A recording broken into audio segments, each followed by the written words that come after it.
नमस्कार, आप देख रहे हैं न्यूज नेशन का डिजिटल प्लेटफॉर्म। झारखंड से कांग्रेस के राज्यसभा सांसद धीरज साहू के घर और ऑफिस से मिले कैश के अंबार ने किसी भी सरकारी एजेंसी के एक ऑपरेशन में पकड़े गए सबसे बड़े काले धन का रिकॉर्ड बना दिया है। 5 दिनों तक की गई गिनती के बाद काले धन की रकम 348 करोड़ रुपए बताई जा रही है, जो अब तक किसी भी रेड में बरामद की गई सबसे बड़ी रकम है। आपको बता दें कि धीरज साहू के ठिकानों से मिलने वाले कैश को गिनने के लिए करीब 40 मशीनें और अलग अलग बैंकों के 80 कर्मचारियों की 9 टीमों ने 5 दिनों तक नोटों की गिनती की, जो अब खत्म हो चुकी है। रिपोर्ट्स के मुताबिक जब्त कैश को ओडिशा के अलग अलग बैंक शाखाओं में जमा कराने के लिए करीब 200 बक्सों का इस्तेमाल किया गया।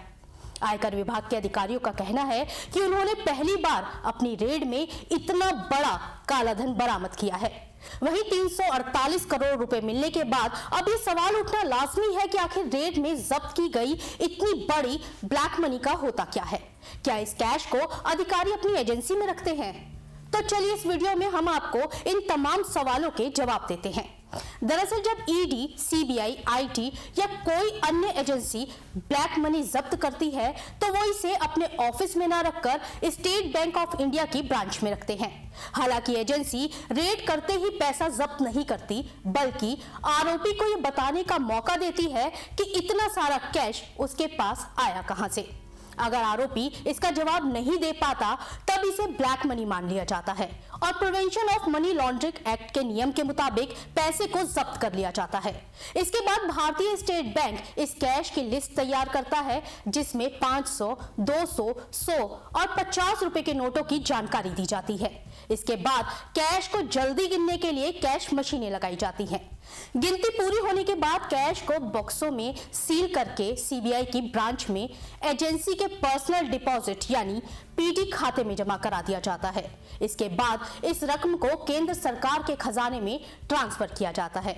लेकिन इस पैसे का इस्तेमाल सरकार, आईटी और बैंक तब तक नहीं कर सकते जब तक कोर्ट में केस खत्म नहीं हो जाता, यानी जब्त की गई ब्लैक मनी को किसी काम के लिए इस्तेमाल नहीं किया जा सकता। अब सवाल ये उठता है कि जब कोर्ट में केस खत्म हो जाएगा और अगर आरोपी बरी, तो क्या उसको उसका पैसा वापस मिलेगा?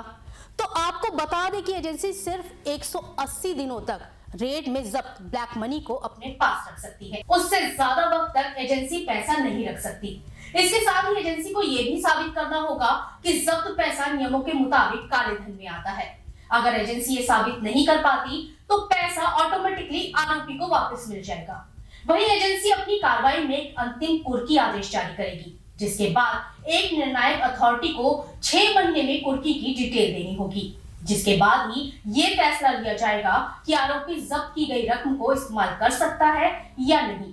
वहीं अगर आरोपी कोर्ट से बरी हो जाता है तो एजेंसी उसे उसका पूरा पैसा वापस देगी, नहीं तो ये पैसा सरकारी संपत्ति बन जाएगा। हालांकि ईडी, सीबीआई और आयकर विभाग ब्लैक मनी को लेकर पूरे साल कई जगह छापेमारी करते हैं, जिसमें करोड़ों रुपए की बेहिसाब नकदी बरामद होती है।